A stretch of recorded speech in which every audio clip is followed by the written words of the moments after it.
गुरुर्ब्रह्मा गुरुर्विष्णु गुरुर्देवो महेश्वरः गुरुर्साक्षात् परब्रह्म तस्मै श्री गुरुवे नमः। अखंड मंडलाकारं व्याप्तं येन चराचरं तत्पदं दर्शितं येन तस्मै श्री गुरुवे नमः। ध्यानमूलं गुरोर्मूर्तिः पूजामूलं गुरोर्पदं मंत्रमूलं गुरोर्वाक्यं मोक्षमूलं गुरोर्कृपा। ब्रह्मानंदं परम सुखदं केवलं ज्ञानमूर्तिं द्वंद्वातीतं गगन सदिशं तत्त्वमस्यादिलक्ष्यम् एकं नित्यं विमलमचलं सर्वधी साक्षिभूतं भावातीतं त्रिगुणरहितं सद्गुरुं तन्नमामि। ओम श्री सद्गुरुदेव भगवान की जय। ये संसार में कोई नहीं है, ये संसार सब असत्य दिखता है। जैसे आप सो जाते हैं जब, तो सोने में आप नाना प्रकार के स्वप्न देखते हैं, हाथी घोड़ा मकान बिल्ली बंदर होटल बाजार दुकान सब दिखाई पड़ते हैं। और जब जगते हैं तो जो स्वप्न में देखा तो वो सब रह जाता है, सब शून्य हो गया ना। और स्वप्न में जब देख रहे थे तब सब सत्य दिखता था। स्वप्न में जब देख रहे थे तब पूरा जो दुनिया दिखाई पड़ रही थी सत्य दिखाई पड़ रही थी ना। मान लीजिए स्वप्न में किसी को हाथी ने खेद लिया, अब भाग रहा है, अब नहीं भाग पाया तो हाथी दौड़ के आया पीछे से, उसके ऊपर पैर रख दिया। जब पैर रख दिया तो बहुत जोर से चिल्लाता है आदमी कि अब तो मैं मर गया भाई मर गया। जैसे सोचा कि मर गया वैसे इधर जाग उठा चिल्ला करके, अरे मन मुझे हाथी ने दबा दिया। तो वो देखता ना वहां हाथी है ना वहां हम है और ना हमको वो खदेड़ रहा। तो कोई किसी ने खदेड़ा, वो स्वप्न ही झूठा था। आदमी कहता है ना कि भाई स्वप्न तो है, निकल गया स्वप्न, कहीं कुछ भी नहीं था। ऐसे ही ये संसार भी स्वप्न है, वो स्वप्न का स्वप्न है, स्वप्न में स्वप्न देख रहे हैं। ये जागृत का स्वप्न है, ये भी स्वप्न ही है। कब हम जानेंगे कि स्वप्न है? जब हम अपने स्वरूप में जागेंगे, जब हम अपने चेतन स्वरूप जो अपना परमात्मा का स्वरूप, हम लोग परमात्मा के यहाँ से आए हैं, अब परमात्मा के यहाँ ही पहुंचना है हमारा लक्ष्य। परमात्मा के ही रूप है, परमात्मा के ही अंश है, परमात्मा ही हमारा अंतिम स्वरूप है। जैसे कोई समुद्र का पानी भाप बन के बादल बन गया, अब बादल बूंद बूंद बन के पूरी पृथ्वी पर गिरता है, ऐसे ही बूंद बूंद बन के हम लोग भी परमात्मा रूपी समुद्र से गिर के पृथ्वी पर आ गए। सब पैदा हो गए, कोई कहीं पैदा हुआ, कोई कहीं पैदा हुआ, कोई कहीं पैदा हुआ, पर है तो सबके अंदर वही पानी की बूंद है कि नहीं? वही आत्मा सबके अंदर है और वही आत्मा परमात्मा का रूप है। तो इसके अंदर जो आत्मा बैठी है वो परमात्मा ही है। क्या पानी की बूंद में और समुद्र के पानी में कोई अंतर होता है? पानी तो दोनों सेम है, कोई अंतर नहीं। तो इसी प्रकार से इस आत्मा में और परमात्मा में कोई भेद नहीं। तो श्री कृष्ण भगवान कहते हैं अर्जुन से कि अर्जुन तुम वही आत्मा हो जो मैं हूं, तुम क्यों इस प्रकार से दुख करते हो कि मैं नहीं मार सकता? अरे जिनको तुम मारना चाहते हो है ही नहीं। जो कौरव लोग हैं, जो भीष्म पितामह है, जो दुर्योधन है, दुशासन है, कर्ण है, विकर्ण है, क्या ये सब मेरे द्वारा मारे हुए पहले से? यानी माया पहले से असत्य है। जो आदमी कहता है कि मेरी महतारी है, मेरे बाप है, मेरे भाई है, मेरे बहन है, मेरा परिवार है, कहते मैं इन सबको तुम नाते रिश्ते जो तुम जोड़ बैठे हो, तो कहें ये मेरे द्वारा पहले सब मारे हुए नाते रिश्ते, कोई नहीं तुम्हारा।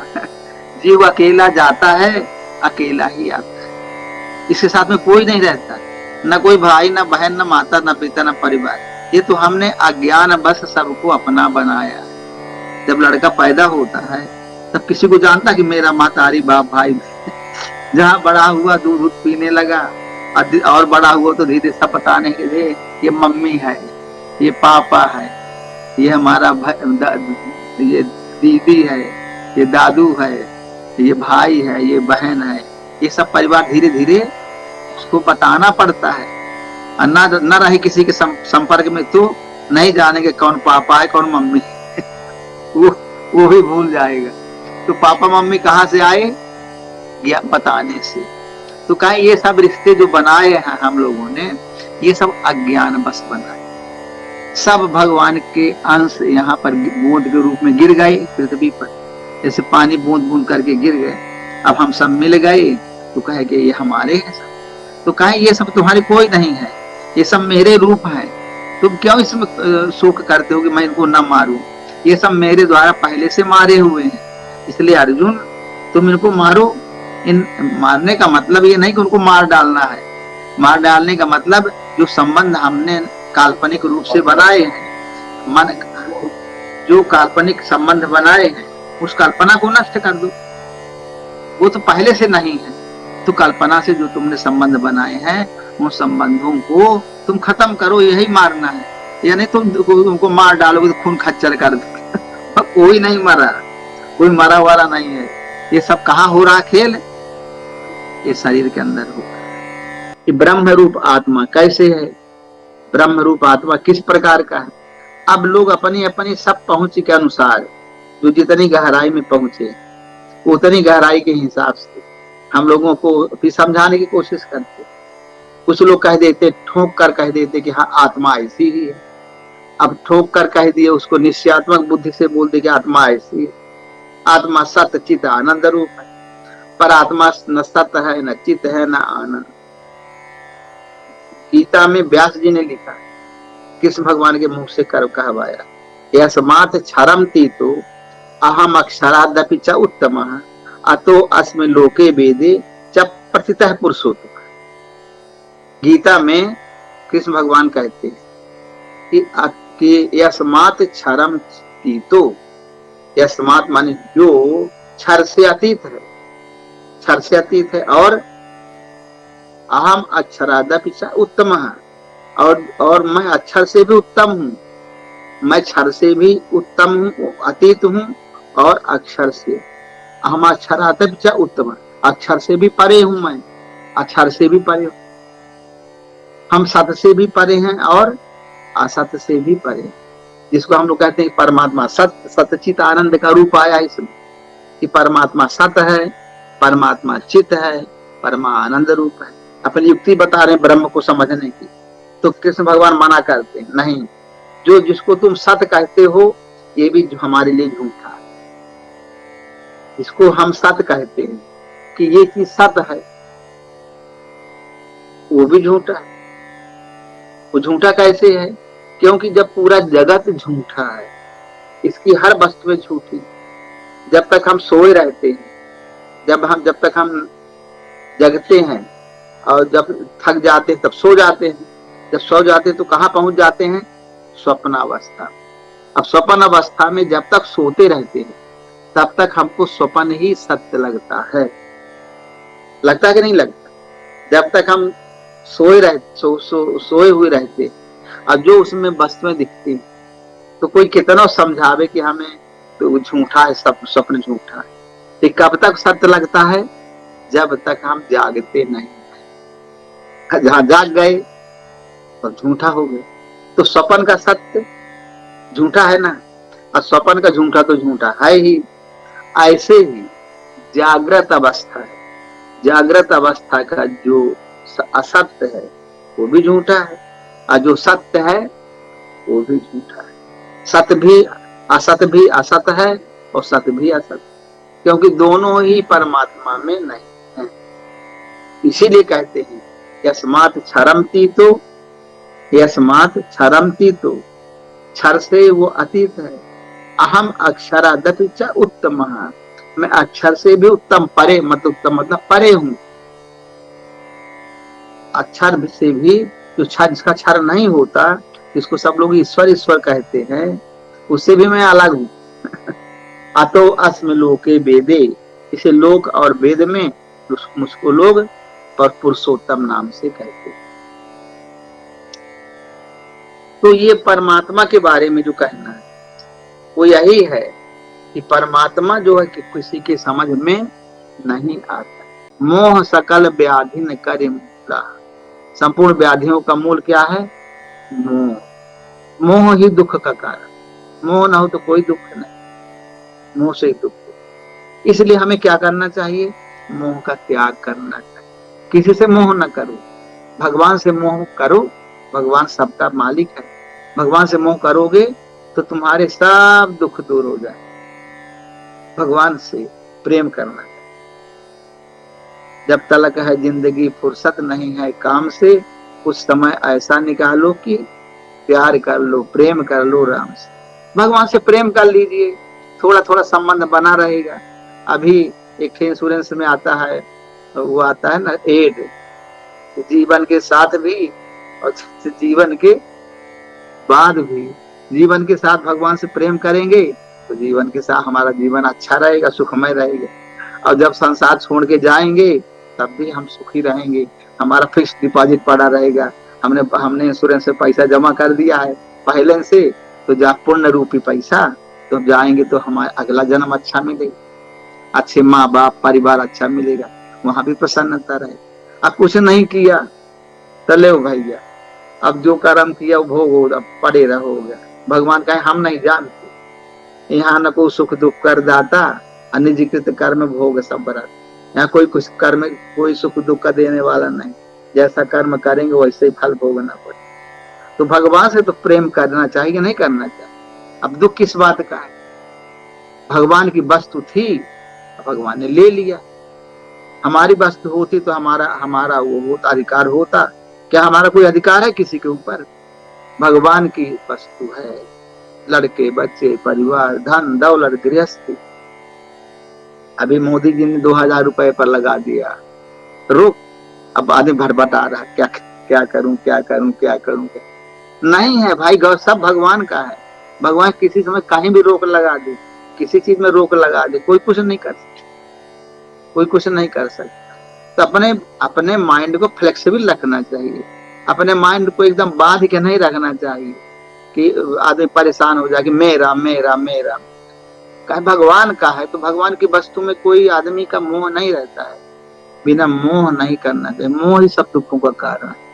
इसलिए भगवान का नाम लेना चाहिए, भगवान को याद करना चाहिए, भगवान का ध्यान करना चाहिए, भगवान का सुमिरन करना चाहिए। भगवान हमको हमारी सब बातें सुनता है।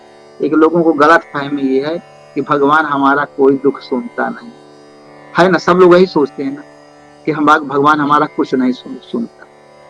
अब भगवान ऐसा है कि भगवान हमारा सब कुछ सुनता है। भगवान हमारी एक एक आवाज सुन रहा है, एक एक ट्यून को, हमारी श्वास तक को सुन रहा है। और तो सुनने की बात ही। अब आप पूछें कैसे प्रूफ करके बताइए, तो ये बताइए शरीर के अंदर कौन है? मेन शरीर के अंदर कौन है? आत्मा है ना। तो ये बताइए कि कोई चोर है, चोरी करे हो किया हो और किसी ने नहीं देखा चोरी करते, और सब लोग कह दें कि चोरी किया है, वो कह दे कि हमने चोरी नहीं की। कोई चोर कह दे कि हमने चोरी नहीं किया, सब लोग कहें कि इसने चोरी किया, देख भी लिया हो मान ली, और कह दे चोरी नहीं किया, तो उसके अंदर की आत्मा जानती है ना कि मैंने चोरी किया। तो अपनी कर्म कहानी आत्मा भी जाने और परमात्मा भी जाने। हम जो चोरी किए तो हमारी आत्मा भी जानती है और परमात्मा भी जानती है। आत्मा परमात्मा में कोई भेद नहीं है, जो आत्मा है वही परमात्मा, दोनों जान गए। अब जब परमात्मा जान गया तो सब कोई जान गया ना। परमात्मा पूरे विश्व में व्यापक तत्व है, परमात्मा अगर जान गया तो सब कोई जान गए। पूरा ब्रह्मांड में हमारी बात चली गई, जो आपके अंदर जो तो परमात्मा आपको सब कुछ सब आपको जानता ही है और सबको जान जाता है। आपकी बात हर जगह रिले हो रही, हम लोग जो बोल रहे हैं वो पूरे ब्रह्मांड में रिले हो रही। कहते हम बोलते थे इस कमरे के अंदर थोड़ी बात हो रही है, पूरे ब्रह्मांड में जा रही बात, पूरे विश्व में जा रही है। परमात्मा जान गया, परमात्मा हर कण कण में विद्यमान, तो हमारी बात कौन नहीं जान। इसलिए कोई बात छिपी नहीं। हम भगवान से जो भी बोलेंगे तो हम ऐसा सोचते कि भगवान तुम कहाँ बैठे हो, जिसमें हमारी बात क्यों नहीं सुनते। अब भगवान सब सुन रहा है, इतना सूक्ष्म है कि सबके अंदर घुसा बैठा इतना सूक्ष्म भगवान, उसी के अंदर हम सब खेल कूद रहे हैं, बैठे हैं, हंस रहे हैं, बोल रहे हैं, सब कुछ उसी के अंदर सब क्रियाएं हो रही। इतना बारीक तत्व है, आकाश से भी बारीक है। हमारा लक्ष्य संसार के पदार्थों का भोग करना नहीं। भोग तो हम 84 लाख योनियों में करे आए। अब जो योनि मिली है इसमें हमको परमात्मा को प्राप्त करना है। तो हम संसार के सुखों में ज्यादा लिप्त ना हो, हम उतना ही लिप्त हो जितना हमारे लिए उचित है। संसार की वृद्धि के लिए अगर कोई शादी ब्याह न करे तो पूरा मानव जाति खत्म हो जाए। अगर कोई शादी ब्याह न करे समाज में तो पूरी मानव जाति समाप्त हो जाएगी। इसे शादी ब्याह करना भी जरूरी, समाज को पालना भी जरूरी, खेती किसानी करना भी जरूरी, बाहरी उद्योग करना भी जरूरी, सामाजिक व्यवस्था के अंतर्गत। लेकिन सबको हमें किस प्रकार करना चाहिए? अनासक्त होकर करना है। और कब तक करना चाहिए?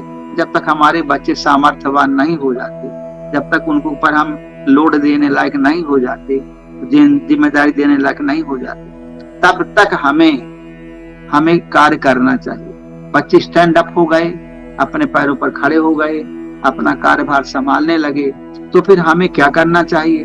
हमें उनको जिम्मेदारी दे करके और भजन में लग जाना, क्योंकि फिर वो इतने सामर्थ्यवान हो गए और उनका ग्रो कर रहे हैं, आगे बढ़ रहे हैं, तो हम उनके बीच में क्यों दखल कर दें? हम उनका नुकसान करेंगे। अब हमें क्या करना चाहिए? हमारा जीवन, हमने जीवन के सब सुख भोग लिए, अब सुख भोगने के बाद हमें क्या करना चाहिए? हमें फिर उसी में नहीं घुसना चाहिए। बच्चा दूसरी से पहले फिर जाए बच्चा दूसरी से तीसरी में जाएगा ना, चौथी में जाएगा, पांचवी में जाएगा, छठवीं में जाएगा, कि फिर वो आएगा तीसरी में, दूसरी में, पहले में। तो बाप क्या कहते हैं कि बेटा हमने जो कमाया उसका भोग हम ही करेंगे, तुमको नहीं करने देंगे, तुम सब बर्बाद कर दोगे गृहस्थ। तो बच्चे को कहते तुम भी रहो और मैं भी रहूंगा। मैं इसलिए रहूंगा कि मैंने कमाया है तो मैं भोग करूंगा। तो ये जो वासना की प्रवृत्ति, भोग की प्रवृत्ति, ये परमात्मा को प्राप्त करने की प्रवृत्ति नहीं है। हमारे ऋषि मुनियों ने जो परंपराएं चलाई वो परमात्मा को प्राप्त करने के लिए चलाई थी। परमात्मा को जानना है। तुम्हारा लक्ष्य संसार के भोग नहीं है। तुम संसार का भोग करने के लिए नहीं आए हो कि इसी में फंस के मर जाओ। ये तो फंस के मरने का है। माया में फंस के मरना हो तो भोग करते रहो जीवन भर, वो तुमको मारेंगे, तुम उनको मारते रहो। बच्चों को, बच्चे देखिए जब सामर्थ्यवान हो जाते हैं, पिता के बराबर हो जाते हैं, जानकारी कर लेते हैं, तब फिर उनको अपना सब पूरी धन दौलत सब समर्पित करके अब क्या करना चाहिए? हमें आगे वाले क्लास में जाना चाहिए। आगे का रास्ता क्या है? त्याग का रास्ता। भोग के बाद क्या आता है? त्याग। माया का हमने भोग कर लिया, उसमें हम भोग करने के बाद अब तो वैसे हम छोड़ेंगे नहीं माया को। तो एक ऋषि मुनियों ने एक परंपरा बनाई कि चौथे पन नृप कानन जाए। चौथे पन में राजा लोग जंगलों को चले जाते। क्यों? क्योंकि सब सुख भोगने के बाद उनको लगता था कि अब हम क्या यही करते रहेंगे क्या जीवन भर? अब हमारा चौथा पन आ गया, अब किसी को राजा बना दिए और अपना सब छोड़कर त्याग कर दिए और जंगल में जाके भजन करेंगे। वो सुपर लाइफ है। जंगल में जाके जो भजन करना है वो परमात्मा को प्राप्त करने का जीवन है। अब हमें परमात्मा को प्राप्त करने के लिए हमें जो कुछ भी मिलेगा, हम भूखों तो नहीं मरेंगे, कुछ न कुछ तो मिलेगा ही। तो जो मिलेगा वो खाएंगे, पिएंगे, संतुष्ट रहेंगे। अब हमारा शेष जीवन परमात्मा को याद करके बीते। आगे का कोर्स भी करना है ना। तो आगे का कोर्स क्या है? इस सभी सुखों का त्याग करना, इस माया का त्याग करके हमें परमात्मा को प्राप्त करने वाला जीवन बनाना है, उसकी भूमिका तैयार करनी है। तो फिर भगवान का भजन करने चल देते थे। अब भगवान का भजन करते करते करते करते उनकी भूमिका बन जाती थी। अब भूमिका बन गई, अगला जन्म फिर मनुष्य का मिलेगा, फिर भगवान के भजन में लग जाएंगे। तो ऐसा अपनी परंपराएं थी। अपने जो सनातन धर्म है, जो भारत का धर्म है, हमारे ऋषि मुनियों ने जो परंपरा सिखाई, वो धर्म परमात्मा को प्राप्त करने का धर्म। आज का जो धर्म है वो पश्चिमी सभ्यता का धर्म, ईट ड्रिंक एंड बी मेरी, खाओ पियो और मौज करो। तो ये माया को प्राप्त कराने वाला भोगवादी धर्म है, भोग को प्राप्त कराने वाला। तो इसलिए हमें ये धर्म हमको क्या करेगा? हमें अशांति पैदा करेगा। जब हम गलत रास्ते पर चलेंगे, आदमी ने बहुत कोशिश किया कि हम शॉर्टकट ढूंढ लें, हर चीज, शादी ब्याह का शॉर्टकट ढूंढ लें, घर के रिश्तों का शॉर्टकट ढूंढ लें कि कोई किसी का नहीं है, अलग अलग हो जाए। पहले परिवारों में लोग 100 लोग रहते थे कि घरों 100 लोग रहते थे, 100 का कितने, अब एक फैमिली कोई दिखा रहे थे हरियाणा की कहाँ की फैमिली थी, उसके घर में 85 लोग रहते हैं, 2 भाई हैं।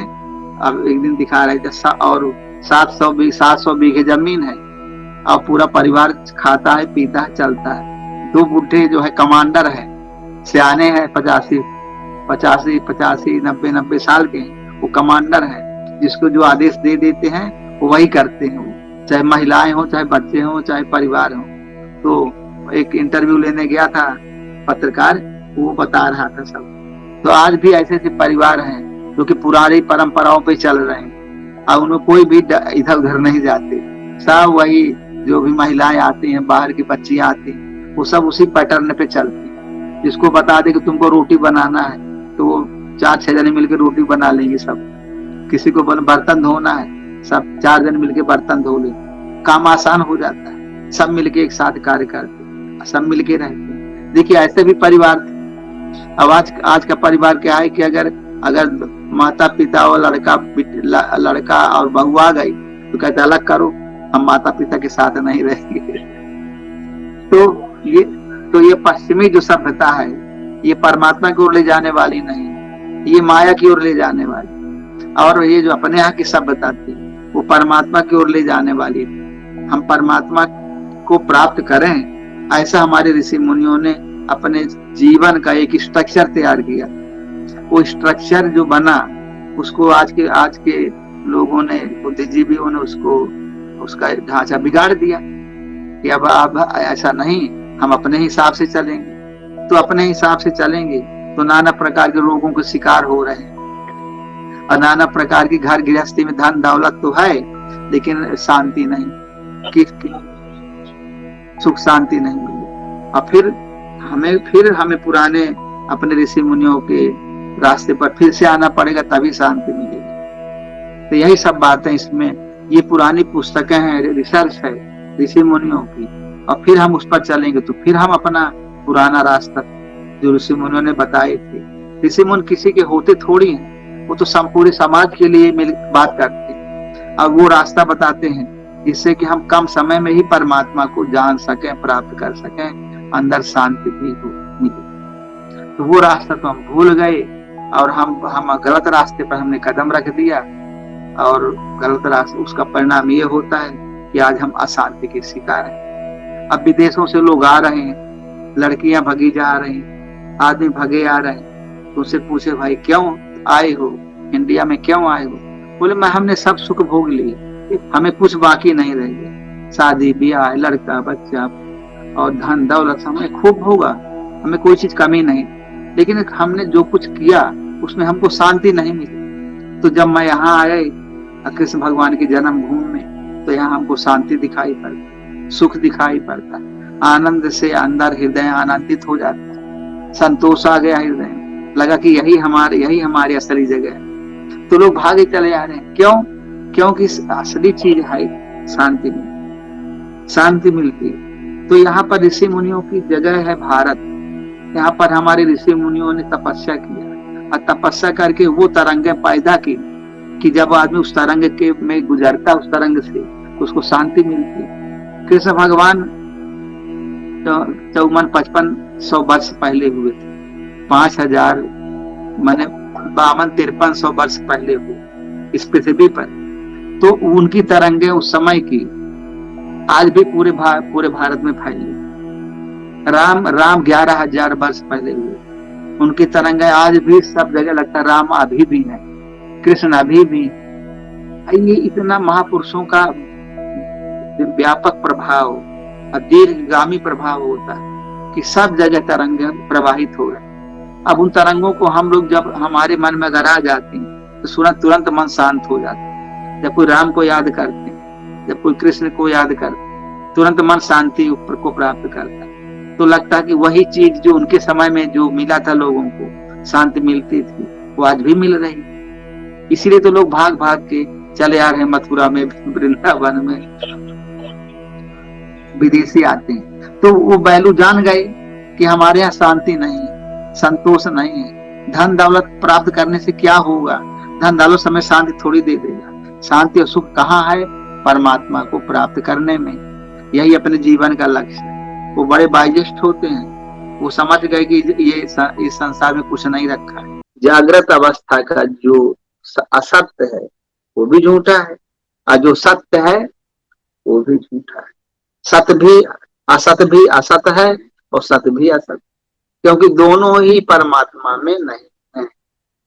इसीलिए कहते हैं यस्मात् क्षरमति तो, यस्मात् क्षरमति तो, क्षर से वो अतीत है। अहम अक्षरादपि च उत्तमः, मैं अक्षर से भी उत्तम, परे मत उत्तम मतलब परे हूं। अक्षर से भी जो जिसका क्षर नहीं होता, जिसको सब लोग ईश्वर ईश्वर कहते हैं, उससे भी मैं अलग हूं। अतो अस्म लोके वेदे, इसे लोक और वेद में मुझको लोग पर पुरुषोत्तम नाम से कहते हैं। तो ये परमात्मा के बारे में जो कहना है वो यही है कि परमात्मा जो है कि किसी के समझ में नहीं आता।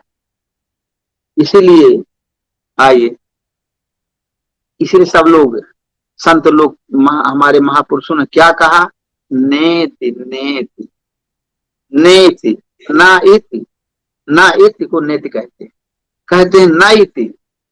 हमने उसको जानने चले, हमने सोचा कि बस यही परमात्मा है, पर पता चला कि जो मैंने समझा वो परमात्मा नहीं, अभी प्रकृति तक ही हम पहुंच पाए, उसके आगे है परमात्मा। ना इति तो कहे भाई नेति नेति कह दिया, नेति नेति कह के उसको छोड़ दिया।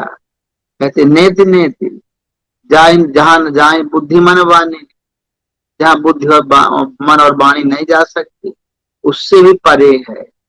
राम अतर्क बुद्धि मन वाणी, राम मन बुद्धि और वाणी से परे है। तो ये सब बातें इसमें है।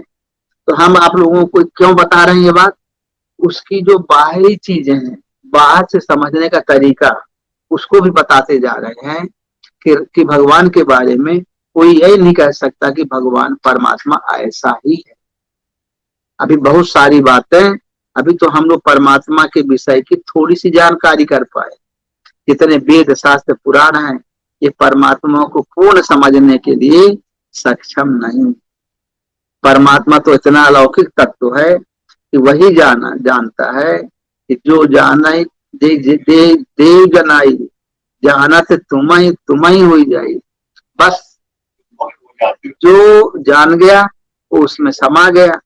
जैसे नमक का पुतला समुद्र में डाला गया उसका पता लगाने के लिए समुद्र की गहराई का, और जो समुद्र में गया उसके अंदर उस प्रविष्ट हो गया तो वो पानी में मिल गया, समुद्र ही हो गया। अब वो बताने आएगा कि मैं जो है गया था पता लगाना, इतना गहरा समुद्र है। जो परमात्मा का भजन साधना करते हैं वो उसी में लीन हो जाते हैं। अब फिर उनको बताने की हिम्मत नहीं रहती, मैं क्या बता दूं परमात्मा के बारे में, कौन सा मैं इनको बता दूं। तो जो समझ में आया, उनके समझ में जो कुछ भी आया, किसी ने ज्ञान की दृष्टि से, किसी ने उपासना की दृष्टि से, किसी ने निष्काम कर्म योग की दृष्टि से, किसी ने किसी भी दृष्टि से जो जिसके समझ में आया, अपने अपने सिद्धांत बना लिए। कहीं प्रेम योग भी चलता है, कहीं ज्ञान योग, कहीं सिद्धांत योग, कहीं सांख्य योग, कहीं इतने योग क्यों बने, इसलिए बने कि अलग अलग लोगों ने साधनाएं की, अलग अलग साधनाओं से उसको प्राप्त किया और उसको पा गए। कोई कहते भगवान बोलता नहीं है तो भगवान बोलता भी, कोई कहते भगवान कुछ करता नहीं है तो भगवान करता भी, कोई कहते कुछ नहीं करता तो कुछ भी नहीं करता। तो उनको हम क्या करते हैं, तो भगवान सब कुछ करता भी है, भगवान को लोग करता हुआ भी देखते हैं। भगवान ऐसा भी हर एक के अंदर बैठा हुआ भी, सबके अंदर भगवान बैठा है। अब भगवान बैठ करके सब कर भी रहा है, अब भगवान कुछ करता भी नहीं। सब प्रकार से वो ऐसा बहुरूपिया है भगवान कि उसको समझना, उसको पकड़ना मुश्किल है। इसीलिए जो अलौकिक महापुरुष हुए, राम हुए, कृष्ण हुए, जो जिनकी मान्यताएं हैं महापुरुषों में, वो उनकी लीलाएं भी अलौकिक रहे। कब क्या किसके कहा क्या कर दें। गाय हमारी माता जैसी, इसलिए हम उसको माता का रूप दे दिए, तो धर्म से जुड़ गया ना, उसकी इज्जत होती। अब आज के जमाने में माता हिरा गई, वो ना अपनी माता को कोई याद करता ना वो माता को कोई, दोनों माता घूम रही आज। तो बस यही है कि आजकल जो इज्जत नहीं रह गई समाज में, तो आदमी के अंदर जब कलुषित भावनाएं बढ़ जाती है, जब कलयुग बढ़ जाता है, तब ये आध्यात्मिक मान्यताओं का ह्रास होता है। और जब आध्यात्मिक भावनाएं बढ़ती हैं तो भौतिक भावनाओं का ह्रास होता है। वही हो रहा है आज, जो घर घर में कोई किसका कोई शांति नहीं। मातारी बच्चे से लड़ रही, मातारी बिटिया से लड़ रही, बिटिया मातारी से लड़ रही है, बाप मातारी से लड़ रहा है, मातारी बाप से लड़ रही है, भाई भाई में लड़ रहे हैं, भाई बहन लड़ रहे हैं, सब जगह अशांत का बाड़ा पर। पैसा रुपया सब है लेकिन घर घर में अशांति। तो ये वातावरण क्यों फैला? क्योंकि हमारा जो आध्यात्मिक स्वरूप था वो धीरे धीरे बिगड़ता जा रहा है। हम अध्यात्म से दूर हटते जा रहे हैं और भौतिकवाद में हमारा जीवन भौतिकवाद की ओर बढ़ता जा रहा है। जितना भौतिकवाद की ओर जाएगा उतना अध्यात्म से हम दूर होते चले जाएंगे। हमारे ऋषि मुनियों ने जो परंपराएं बनाई वो क्या लक्ष्य करके बनाया था? ये सांसारिक सुखों को लक्ष्य नहीं बनाया था उन्होंने परमात्मा को लक्ष्य बना करके और फिर ये अध्यात्म को बनाया। हमारे जीवन को निर्धारित किया था कि एक मनुष्य का जीवन कैसा होना चाहिए। उसका जीवन ऐसा हो कि परमात्मा को प्राप्त करने लायक। हम घर को ऐसा बना दें कि हमारा घर ही आश्रम बन जाए, घर को इतना पवित्र बना दें, इतने पति पत्नी के संबंध इतने सुंदर हों कि लोग एक पति ने एक पत्नी को स्वीकार किया, वो जीवन भर उसकी संग नहीं रही, कभी छोड़े ना, ऐसा विश्वास होना चाहिए। एक लड़का हो, वो लड़का पिता की आज्ञा का पालन करे, पत्नी जो है पति की आज्ञा का पालन करे, भाई भाई सब मिल के रहे। आदर्श दिखा गए रामचरितमानस। भाई बहन को जो है, बहन भाई को रक्षा बंधन में रक्षा करती, भाई रक्षा करता बहन, तो रक्षा बंधन। ये सब जितने त्योहार बनाए गए, ये सब समाज को ऐसा बनाया गया कि सब परमात्मा की ओर बढ़े। हमारा लक्ष्य परमात्मा है, हमारा लक्ष्य संसार के पदार्थों का भोग करना नहीं। भोग तो हम 84 लाख योनियों में करे आए, अब जो योनि मिली है इसमें हमको परमात्मा को प्राप्त करना है। तो हम संसार के सुखों में ज्यादा लिप्त ना हो, हम उतना ही लिप्त हों जितना हमारे लिए उचित है। संसार की वृद्धि के लिए अगर कोई शादी ब्याह न करे तो पूरा मानव जाति खत्म हो जाए। अगर कोई शादी ब्याह न करे समाज में तो पूरी मानव जाति समाप्त हो जाए। इसे शादी ब्याह करना भी जरूरी, समाज को पालना भी जरूरी, खेती किसानी करना भी जरूरी, बाहरी उद्योग करना भी जरूरी, सामाजिक व्यवस्था के अंतर्गत। लेकिन सबको हमें किस प्रकार करना चाहिए? अनासक्त होकर करना है। और कब तक करना चाहिए? जब तक हमारे बच्चे सामर्थ्यवान नहीं हो जाते, जब तक उनको ऊपर हम लोड देने लायक नहीं हो जाते, जिम्मेदारी देने लायक नहीं हो जाते, तब तक हमें कार्य करना चाहिए। बच्चे स्टैंड अप हो गए, अपने पैरों पर खड़े हो गए, अपना कार्यभार संभालने लगे, तो फिर हमें क्या करना चाहिए? हमें उनको जिम्मेदारी दे करके और भजन में लग जाना है। क्योंकि फिर वो इतने सामर्थ्यवान हो गए और उनका ग्रो कर रहे हैं, आगे बढ़ रहे हैं, तो हम उनके बीच में क्यों दखल कर दें? हम उनका नुकसान करेंगे। अब हमें क्या करना चाहिए? हमारा जीवन, हमने जीवन के सब सुख भोग लिए, अब सुख भोगने के बाद हमें क्या करना चाहिए? हमें फिर उसी में नहीं घुसना चाहिए। बच्चा दूसरी से पहले में फिर जाए बच्चा दूसरी से तीसरी में जाएगा ना, चौथी में जाएगा, पांचवी में जाएगा, छठवीं में जाएगा, कि फिर वो आएगा तीसरी में, दूसरी में, पहले में। तो बाप क्या कहते हैं कि बेटा हमने जो कमाया उसका भोग हम ही करेंगे, तुमको नहीं करने देंगे, तुम सब बर्बाद कर दोगे गृहस्थ। तो बच्चे को कहते तुम भी रहो और मैं भी रहूंगा। मैं इसलिए रहूंगा कि मैंने कमाया है तो मैं भोग करूंगा। तो ये जो वासना की प्रवृत्ति, भोग की प्रवृत्ति, ये परमात्मा को प्राप्त करने की प्रवृत्ति नहीं है। हमारे ऋषि मुनियों ने जो परंपराएं चलाई वो परमात्मा को प्राप्त करने के लिए चलाई थी। परमात्मा को जानना है। तुम्हारा लक्ष्य संसार के भोग नहीं, तुम संसार का भोग करने के लिए नहीं आए हो कि इसी में फंस के मर जाओ। ये तो फंस के मरने का है, माया में फंस के मरना हो तो भोग करते रहो जीवन भर। वो तुमको मारेंगे, तुम उनको मारते रहो, बच्चों को। बच्चे देखिए जब सामर्थ्यवान हो जाते हैं, पिता के बराबर हो जाते हैं, जानकारी कर लेते, तब फिर उनको अपना सब पूरी धन दौलत सब समर्पित करके अब क्या करना चाहिए, हमें आगे आगे वाले क्लास में जाना चाहिए। आगे का रास्ता क्या है? त्याग का रास्ता। भोग के बाद क्या आता है? त्याग। माया का हमने भोग कर लिया, उसमें हम भोग करने के बाद अब तो वैसे हम छोड़ेंगे नहीं माया को। तो एक ऋषि मुनियों ने एक परंपरा बनाई कि चौथे पन नृत्य कानन जाए। चौथे पन में राजा लोग जंगलों को चले जाते। क्यों? क्योंकि सब सुख भोगने के बाद उनको लगता था कि अब हम क्या यही करते रहेंगे क्या जीवन भर। अब हमारा चौथा पन आ गया, अब किसी को राजा बना दिए और अपना सब छोड़कर त्याग कर दिए और जंगल में जाके भजन करेंगे। वो सुपर लाइफ है। जंगल में जाके जो भजन करना है वो परमात्मा को प्राप्त करने का जीवन है। अब हमें परमात्मा को प्राप्त करने के लिए हमें जो कुछ भी मिलेगा, हम भूखों तो नहीं मरेंगे, कुछ न कुछ तो मिलेगा ही। तो जो मिलेगा वो खाएंगे पिएंगे, संतुष्ट रहेंगे। अब हमारा शेष जीवन परमात्मा को याद करके बीते। आगे का कोर्स भी करना है ना, तो आगे का कोर्स क्या है? इस सभी सुखों का त्याग करना, इस माया का त्याग करके हमें परमात्मा को प्राप्त करने वाला जीवन बनाना है, उसकी भूमिका तैयार करनी है। तो फिर भगवान का भजन करने चल देते। अब भगवान का भजन करते करते करते करते उनकी भूमिका बन जाती थी।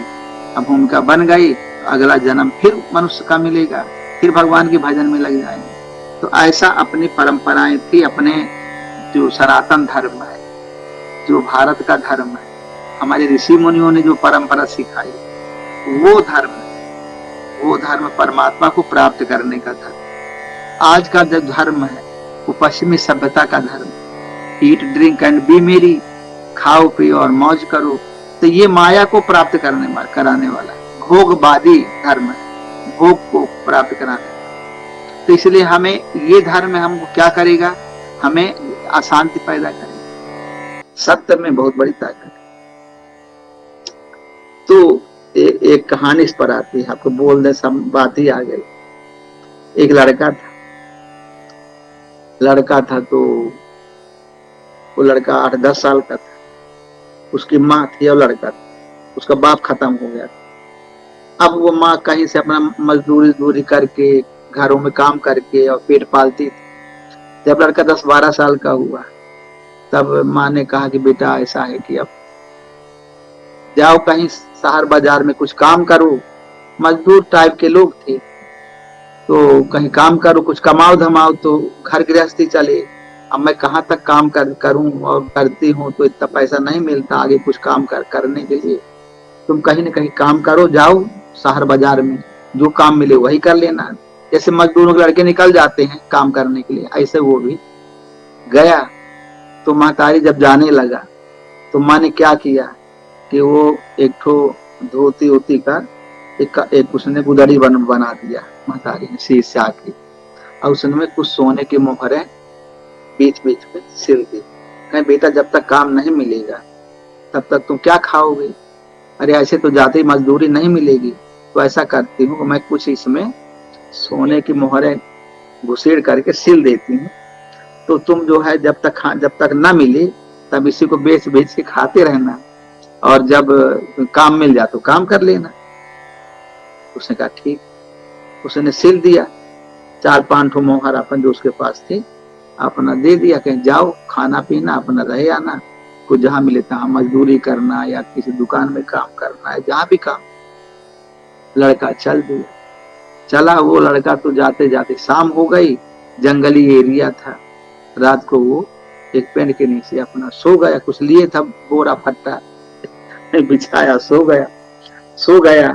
तो उधर डाकुओं का जगह थी। ये भी तो कहा मतलब कहीं झूठ नहीं बोल। तो क्या हुआ कि वो सो गया, तब डाकुओं का अड्डा था वहां पर। डाकू लोग देखे, अरे लड़का एक ठो आया। वो आए डाकू लोग, 5-7 लोग डाकू लोग आए, बोले कि उठ, कौन पड़ा सो रहा? एकदम से जग गया, उठा। तो बोले तुम जानते नहीं हो मैं कौन हूँ? डाकू, क्या लिए हो तुम? अब वो डर गया कि ये तो बता ही देना पड़ेगा, मैं जो लिए हूँ इनसे कुछ छिपा सकता नहीं। तो उसने बताया कि मैं कुछ सोने की मोहरे लिए। बोले किसने दिया है? फिर मैं अम्मा ने दिया। बोले कि मैं, कौन हो तुम? कहा मैं मजदूर का लड़का हूँ, काम करने जा रहा हूँ शहर में, तो मेरी माँ ने मेरी गुदड़ी में रख दिया बाल। कहाँ रखे? निकाल निकाल निकाल। वो कहा कि इसी में सिले हुए हैं वो निकालना पड़ेगा। तो सब चीड़ फाड़ के सब बदमाश में सब निकाल लिए मुहर, निकाल लिए। अरे ये बता, वो जो सरदार था डाकुओं का, बोला ये बता कि तुमने मुझको क्यों बताया, जानता मैं कौन हूँ? बोले हाँ आप डाकू हैं। बताया आपने कि डाकू? बोले तुमने मुझको क्यों दे दिया ये मुहर? मैं डाकू हूँ, मैंने सब ले लिया, तुम क्या करोगे? क्या मैं, देखिए जब मैं चलने लगा तो मेरी माँ ने कहा कि तुम सदा सत्य बोलना, सदा सत्य बोल। तो मैं झूठ कैसे बोलूं कि मेरी माँ का आदेश है, मैं सत्य बोला और आपने ले लिया तो ठीक है, लेकिन मैं अपने आज्ञा का, माँ की आज्ञा का पालन किया। तो वो सोचने लगा सरदार कि बताओ, एक छोटा सा बालक अपने मन के अंदर कोई छिपाया नहीं, सदा सत्य बोला। एक हम कैसे हैं कि हम जनता को लूट लूट करके, डाका मार के, उनका धन छीन करके अपना पेट भरते हैं। क्या हम सत्य के रास्ते पर चल करके अपना जीवन यापन नहीं कर सकते? तो उनको बड़ी दया लगी उसके ऊपर, लड़के के ऊपर। एकदम मासूम बालक था, जैसे कोई नहीं नादान बालक होते हैं। उन्होंने कहा कि बेटा ऐसा है, अपने सब डाकुओं को बुलाया, कि तुम आज से सब लोग, हम लोग प्रतिज्ञा लेते हैं कि कभी हम किसी को नहीं सताएंगे और अपने धर्म पर चलते हुए सत्य की कमाई खाएं। और उसकी मोहरें लौटा दिया और कहे बेटा जाओ तुम काम करो, और वो भी चले गए अपने अपने घर। कहे आज से हम लोग कोई भी चोरी, बदमाशी, डकैती और बेईमानी नहीं करेंगे और सत्य पर चलेंगे और सत्य का ही खाना खाएंगे। बदल दिया लड़के ने दिमाग को चेंज कर दिया। तो सत्य में कितनी बड़ी ताकत होती, सत्य में बहुत बड़ी ताकत। अगर कोई सत्य पर चले, पर आदमी सत्य पर चलना नहीं, सत्य पर आदमी चलना नहीं चाहिए। तो सत्य पर आदमी बाईपास सोच लेता है। आदमी बहुत बराबर कहीं झूठ नहीं बोलता था, सच बोलता था, सत्य बोलता था। जैसे मानो कह दिया ये फलानी चीज की बिल्डिंग नहीं है, ये कह रहे जी मतलब ये बिल्डिंग नहीं थी। सत्य में बड़ी ताकत, सत्य में बहुत बड़ी ताकत होती है, पर फिर कोई ताकत को समझते नहीं। ईश्वर जो है केवल सत्य का ही बना हुआ है, जिसे हम लोग ईश्वर कहते हैं, वहाँ केवल सत्य ही है। ईश्वर सत्य है, ईश्वर सत्य ही होता है। इसलिए उसका दूसरा परिभाषा क्या है? सत्य ही ईश्वर है। सत्य, सत्य मतलब कि जो हम सत्य बोलते हैं, जब हमारे पास केवल सत्य ही सत्य हो जाए, असत्य न रहे, वो ईश्वर का स्वरूप। ईश्वर क्या करता है? ईश्वर ऐसे भी लाइन खींच दे, कैसे भी लाइन खींच दे, वही सत्य हो जाए।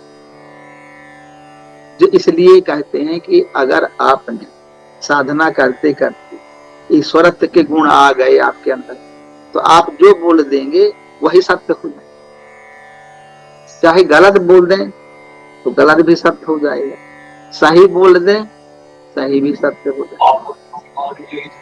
तो इसलिए बड़ी समझने की बात है, सत्य का नाम ही ईश्वर है, ईश्वर का नाम ही सत्य।